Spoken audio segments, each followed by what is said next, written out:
श्रीलक्ष्मी श्रीमहालक्ष्मी क्षीरसागर कन्यका उत्तिष्ठ हरिसम्प्रीते भक्तानां भाग्यदायिनी। श्रीलक्ष्मी श्रीमहालक्ष्मी क्षीरसागर कन्यका उत्तिष्ठ हरिसम्प्रीते भक्तानां भाग्यदायिनी। उत्तिष्ठोत्तिष्ठ श्रीलक्ष्मी विष्णुवक्षस्थलालये उत्तिष्ठ करुणापूर्णे लोकानां शुभदायिनी।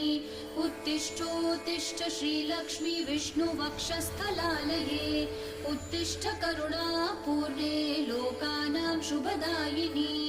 श्रीपद्ममध्यवसिते वरपद्मनेत्रे श्रीपद्महस्तचिरपूजित पद्मपादे श्रीपद्मजातजननी शुभपद्मवक्त्रे श्रीलक्ष्मी भक्तवरदे तव सुप्रभातम्।